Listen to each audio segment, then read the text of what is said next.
Depuis toute petite, c'était un peu un rêve. J'adorais les pierres et les bijoux. Je suis passionné par les pierres depuis mon enfance. C'est quelque chose que j'ai toujours voulu faire. Elles peuvent être d'origine minérale, végétale ou animale. Elles servent de matière première en bijouterie-joaillerie. Nous allons parler des spécificités de la gémologie et le seul endroit en France où l'on dispense cet enseignement et où l'on délivre un diplôme d'État, eh bien, c'est à l'Institut de bijouterie de Saumur.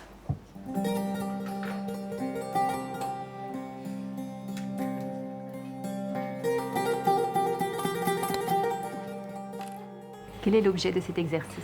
Là, ils sont sur des boîtes de détermination, c'est-à-dire qu'en fait, on part de boîtes constituées d'un certain nombre de pierres dans lesquelles il va falloir qu'ils arrivent à mettre un diagnostic sur chaque pierre, donc le nom, la variété dans le plus possible de cas et si la pierre est naturelle, si elle est synthétique, artificielle ou traitée. C'est comme une enquête, c'est-à-dire c'est un peu les indices, tout ça, pour trouver le meurtrier, enfin le nom de la pierre du coup. On n'enseigne pas la lithothérapie, on enseigne bien une science qui est la gémologie, qui est la science des pierres gemmes, avec une méthode scientifique éprouvée, reconnue. Et on estime aujourd'hui qu'il n'y a pas de preuves suffisamment importantes au niveau scientifique pour dire que la lithothérapie fonctionne ou existe.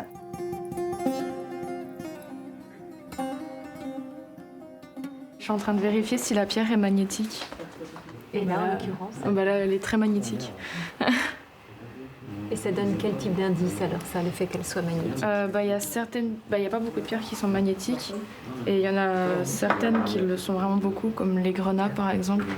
Donc, suivant les indices de réfraction qu'on a retrouvés, et les densités et les couleurs, on arrive à retrouver. Du coup, je pense que c'est un grenat. Il y a de fortes chances, oui, je pense bien.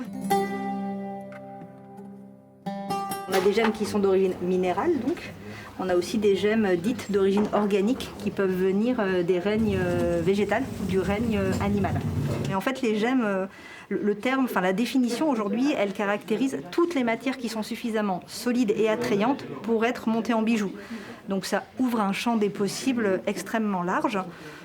Et donc dans ce champ, on va retrouver effectivement les matériaux venant de certains animaux, à l'image des bois de cerf aussi, et puis pourquoi pas des coquilles, de la nacre, des perles, dont effectivement on va retrouver ce type d'exemple.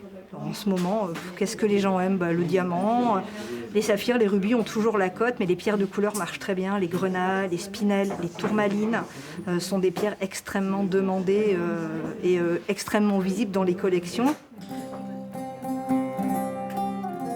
Donc c'est pas une pierre qu'on a encore étudiée, mais c'est pas très grave. Par contre, ces inclusions-là sont vraiment spécifiques. Donc il faut bien les regarder pour bien les enregistrer. Ça, c'est vraiment important. En fait. Une fois que vous avez fait le zoom sur ce que vous voyez, vous montez un peu plus loin pour voir ce que ça raconte en fait. Je cherche un faisceau lumineux qui serait dans la pierre avec le conoscope et je vais le placer dessus. Donc c'est pas évident à trouver la pierre, le faisceau lumineux. Il faut retourner la pierre dans tous les sens. Donc ce que je vois, c'est que il y a juste un rond avec une séparation en deux, une ligne. Donc ça veut dire que la pierre elle est biaxe.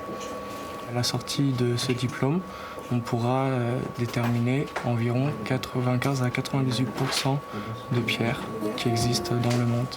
Est-ce que la question éthique de la façon d'extraire parfois ces pierres intervient à un moment ou à un autre dans Complètement. On parle effectivement de conditions d'extraction, on parle de droits humains, on parle d'écologie, on parle de respect de l'environnement, on parle de retraitement, on parle de réhabilitation de sites miniers. On donne un maximum d'éléments à nos élèves. C'est ce label qui garantit une extraction raisonnée de l'or. Et plus on aborde le sujet sans tabou, plus c'est facile de faire évoluer les mentalités et l'éducation en général de la profession. C'est les grenats que j'aime bien. Je les aime bien parce qu'ils sont souvent un peu... ils sont toujours un peu de guingois, ils n'ont jamais rien qui est comme tout le monde, qui ne rentre pas dans les cases parfaitement. Donc je les aime bien pour ça en fait.